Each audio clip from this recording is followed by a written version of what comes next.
بسم اللہ الرحمن الرحیم۔ محرم الحرام کا آغاز ہو چکا ہے۔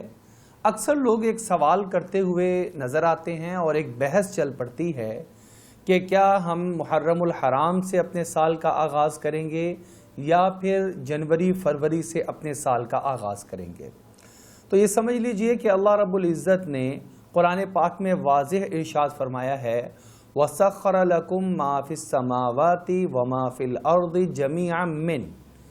جو کچھ آسمانوں میں ہے، جو کچھ زمین میں ہے، سب کے سب کو اے انسانوں میں نے تمہارے لیے کام میں لگا دیا ہے،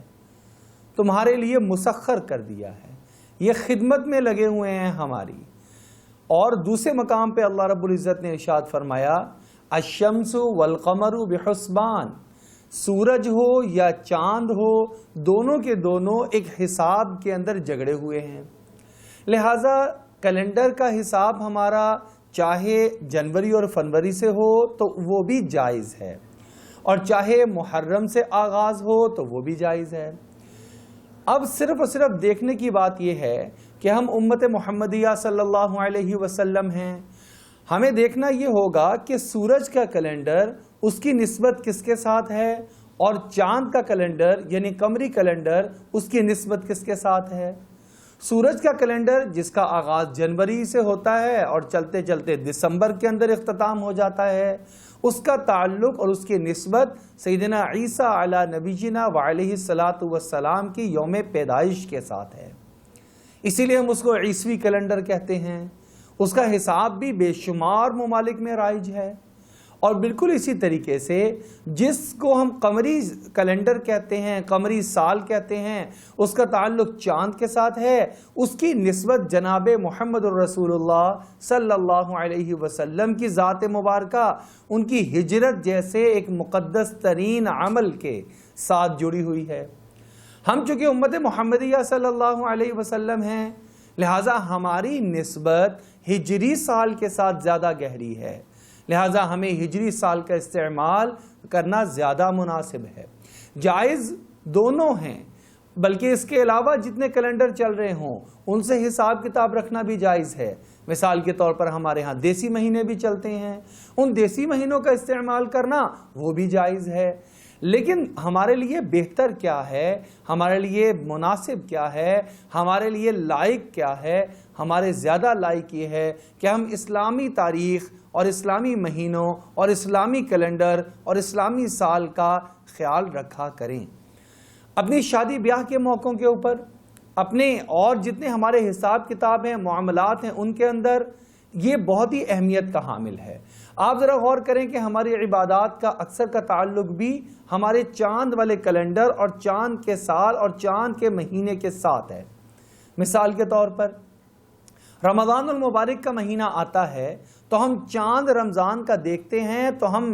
روزہ رکھ لیتے ہیں، اور جب چاند ہی ہم شوال کا دیکھتے ہیں تو عید الفطر منا لیتے ہیں۔ گویا ہماری عید کا تعلق، خوشی کا تعلق اور ایک اسلامی تہوار کا تعلق وہ بھی چاند کے ساتھ ہے، عید الاضحیٰ کا تعلق وہ بھی چاند کے ساتھ ہے، روزے رکھنے کا تعلق وہ بھی چاند کے ساتھ ہے، حج بیت اللہ کا تعلق وہ بھی چاند کی تاریخ کے ساتھ ہے، قربانی کرنے کا تعلق وہ بھی چاند کی تاریخ کے ساتھ ہے۔ ہمارے بہت ساری عبادات اور بے شمار چیزیں، ان کا تعلق اللہ رب العزت نے چاند کے کیلنڈر اور چاند کے مہینوں کے ساتھ رکھا ہوا ہے۔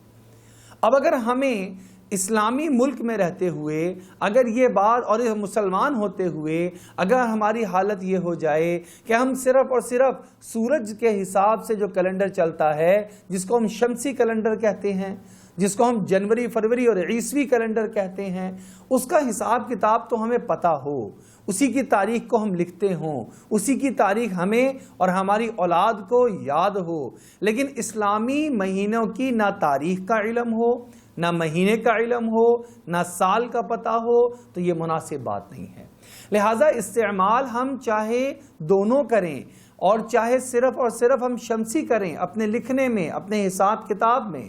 اپنی تاریخ ڈالنے میں، لیکن اتنا کم از کم ہونا چاہیے کہ علم ہمیں قمری کیلنڈر کا بھی ہونا چاہیے، ہجری کیلنڈر کا بھی ہونا چاہیے، تاکہ ہمیں عبادات کا حساب کتاب رکھنا بھی آسان، اور اس کی نسبت چونکہ ہمارے پیارے نبی صلی اللہ علیہ وسلم کی ہجرت کے ساتھ ہے، لہذا ہمیں اس کے ساتھ اس کو وابستہ رہنا چاہیے اور اس کو یاد بھی رکھنا چاہیے۔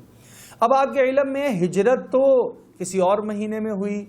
لیکن محرم الحرام سے اس کا آغاز، چونکہ یہ تو شروع سے ہی محرم الحرام کا سال چلا آ رہا تھا، قمری سال پہلے سے چلا آ رہا تھا، لیکن ہمارے پیارے نبی صلی اللہ علیہ وسلم نے جب ہجرت فرمائی ہے تو اس سے جب حساب کا آغاز ہوا تو پھر تو ہمیں ربیع الاول رکھنا چاہیے تھا، لیکن ربیع الاول سے نہیں رکھا گیا، محرم سے پہلے 2-3 ماہ گزرے تھے، لہذا سیدنا عمر فاروق رضی اللہ تعالیٰ عنہ نے محرم کے مہینے کو ویسے ہی مقرر فرمایا جیسے کہ پہلے سے چلا آ رہا تھا، صرف اس سال کو نیا نام دیا، یہ ہجری سال ہے، یہ ہجری سن ہے، اور مسلمانوں کے حساب کتاب اب ہجرت والے سن سے ہی انشاءاللہ ان کا حساب کتاب رکھا جائے گا۔ اس لیے ہمیں چاہیے کہ ہم خود بھی اپنی اولاد کے اعتبار سے بھی ہم اس کا حساب کتاب رکھیں اور اس کو اپنے علم میں بھی رکھیں، اور بہت بہتر ہو جائے اگر ہم اس کو اپنے تمام تر معاملات کے اندر بھی، اور ہمارے دفاتر کے اندر بھی، ہماری دکانوں کے اندر بھی، ہمارے گھروں کے اندر بھی اس تاریخ کا رواج ہو جائے، یہ زیادہ بہتر ہے۔ اللہ جل شانہ ہمیں مکمل دین پہ عمل کرنے کی توفیق عطا فرمائے۔